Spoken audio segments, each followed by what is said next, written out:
একটা বেশ বড় মাটির চাকতি, আর সেটাই হচ্ছে অলঙ্কার। না, নাকের বা কানের অলঙ্কার নয়, বরং ঠোঁটের অলঙ্কার। অবাক হচ্ছেন? আসলে এমনটাই রীতি ইথিওপিয়ার বেশ কয়েকটা উপজাতির। এর মধ্যে মুরসি উপজাতির মধ্যে এই রীতি সবচেয়ে বেশি। নিচের ঠোঁট কেটে সেখানে মাটির তৈরি এই চাকতি বসিয়ে দেওয়া হয়। এমনকি ধীরে ধীরে কাটা অংশটি যতটুকু বাড়তে থাকবে, চাকতির আকারও ঠিক ততটুকু বাড়িয়ে তোলা হয়। আর এই চাকতির আকারের উপরেই অনেক সময় মহিলাদের সামাজিক মর্যাদা নির্ভর করে। ইথিওপিয়ার উত্তরে তুরকানা হ্রদ এবং ওমো উপত্যকার মধ্যে বসবাস মুরসি, সুরি ও মেকান উপজাতির। এর মধ্যে মুরসি ও সুরি উপজাতির মানুষদের মধ্যেই বিশেষত এই অলঙ্কার পরিধান করতে দেখা যায়। ইথিওপিয়ার উত্তরে তুরকানা হ্রদ এবং ওমো উপত্যকার মধ্যে বসবাস করা মুরসি, সুরি ও মেকান উপজাতির মানুষদের মধ্যে এই প্রথাটি দেখা যায়। এই প্রথাটি সবচেয়ে বেশি দেখা যায় মুরসি ও সুরি উপজাতির মধ্যে। যেই প্লেটটি তারা পরিধান করে, ইংরেজিতে এটাকে বলা হয় লিপ প্লেট। সাধারণত বয়ঃসন্ধির পরেই এই অলঙ্কার পরা হয়। মেয়েদের বয়স যখন 15 থেকে 16 বছর হয়, তখন তাদের মা বা তাদের স্বজাতির কোনো মহিলা তাদের ঠোঁটের নিচের অংশকে ছিঁড়ে দেন। মোটামুটি 4 সেন্টিমিটার ব্যাসের একটা গর্ত তৈরি করা হয়। সেখানে কাঠের ব্লক গুঁজে দেওয়া হয়।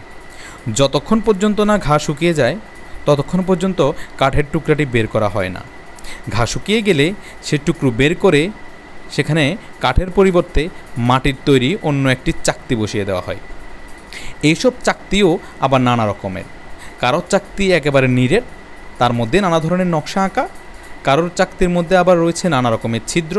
প্রত্যেকেই নিজেকে সাজিয়ে তুলতে চান নিজের মতো করে। সাধারণত 12 থেকে 13 সেন্টিমিটার পর্যন্ত চাকতি দেখা যায় পরিণত বয়সের মহিলাদের ঠোঁটে। তবে কেউ কেউ আবার আরও বড় চাকতি পছন্দ করেন। মোটামুটি 25 সেন্টিমিটার ব্যাসের চাকতিও দেখা যায়, তবে সেটা খুবই কম। মুরসি বা সুরি উপজাতির মহিলাদের প্রত্যেকের ঠোঁটেই এমন গহনা দেখতে পাওয়া যায়, তবে কেউ কেউ আছে এটা আবার পরিধান করেন না। আফ্রিকার উপজাতিগুলির মধ্যে ব্যক্তি স্বাধীনতাকে বিশেষভাবে সঁপ দেওয়ার একটা রীতি প্রচলন রয়েছে, আর তাই কেউ কেউ এই প্রথার বাইরে গিয়েও নিজেদের মতো করে চলতে পারেন। তবে কয়েক দশক আগে পর্যন্ত তাদের মধ্যে এই ধরনের ধ্যান ধারণা ছিল না। বর্তমানে সেই ধারণা খানিকটা বদলাচ্ছে। ইউরোপীয় সংস্কৃতির প্রভাব পড়ছে উপজাতিগুলোর মধ্যেও, ফলে অনেকেই আর এই ধরনের অলঙ্কার পছন্দ করছেন না। এর জন্য কিন্তু কোনো ধরনের বৈষম্যের মুখে পড়তে হয় না মহিলাদের। এমনকি ইউরোপের বহু পর্যটকের বিশ্বাস ছিল এই অলঙ্কার মহিলাদের বিবাহের ক্ষেত্রে গুরুত্বপূর্ণ। লিপ প্লেটের আয়তনের উপর নাকি নির্ভর করে তাদের কন্যাপণের পরিমাণ, অর্থাৎ তারা কী পরিমাণ সম্পদ পুরুষদের পক্ষ থেকে নেবে তা নির্ভর করে হচ্ছে তাদের এই ঠোঁটের যে প্লেটটি ব্যবহার করে সেটির আয়তনের উপরে। যত বড় প্লেট হবে তত বেশি সে পণ নিতে পারবে ছেলেদের পক্ষ থেকে। তবে নৃতাত্ত্বিক ডেভিড টার্টন গবেষণা করে দেখিয়েছেন দুয়ের মধ্যে কোনো সম্পর্ক নেই। অনেক ক্ষেত্রেই বিবাহের সময় মহিলাদের ঠোঁটে প্লেট বসানো থাকে না, তাতে কন্যাপণের ক্ষেত্রে কোনো সমস্যা হয়নি কোনো দিনই। অন্যদিকে আরেক দল ইউরোপিয়নের মতে মুরসি ও সুরি উপজাতির মানুষরা মহিলাদের দাসের মতো ব্যবহার করত, তারই চিহ্ন ছিল এই প্লেট।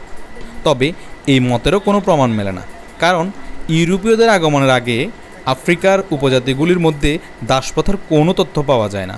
বরং আধুনিক মানুষও যেমন নিজেদেরকে সুন্দরভাবে উপস্থাপন করার জন্য বিভিন্ন ধরনের ট্যাটু ব্যবহার করে, সেভাবে এই ধরনের পিয়ার্সিং এর প্রচলন দেখা যায় নানা উপজাতি সম্প্রদায়ের মধ্যে। তবু তাদের এই সৌন্দর্যবোধের সঙ্গে ইউরোপীয় দৃষ্টি অভ্যস্ত নয়। এতটুকুই হচ্ছে তাদের মধ্যে এবং ইউরোপীয়দের মধ্যে পার্থক্য। প্রায় 10,000 জনসংখ্যার এই মুরসি সম্প্রদায়ের লোকেরা খুব বিপজ্জনক। তাদের অনুমতি ছাড়া আপনি তাদের এলাকায় পা রাখতে পারবেন না। অন্যকে হত্যা না করে জীবনচক্র চলতে পারে না বলে তারা বিশ্বাস করে। আর যদি তারা তা না করে তবে তাদের বেঁচে থাকার কোনো মানেই হয় না বলে তাদের বিশ্বাস। এই পর্যন্ত এই উপজাতি তাদের এলাকায় অনুপ্রবেশের কারণে অন্তত 100 মানুষকে হত্যা করেছেন। মুরসি উপজাতির ভয়ঙ্কর আচরণের পরিপ্রেক্ষিতে দেশটির সরকার লোকজনকে তাদের সাথে যোগাযোগ করা নিষিদ্ধ করেছে। এমন রহস্যময় ও ভয়ঙ্কর উপজাতি সম্পর্কে জানতে আমাদের উপরের ভিডিওগুলো দেখুন। আর আমাদের নতুন ভিডিওগুলো পেতে অবশ্যই আমাদের চ্যানেলটিকে সাবস্ক্রাইব করে বেল আইকনে ক্লিক করতে ভুলবেন না। ধন্যবাদ।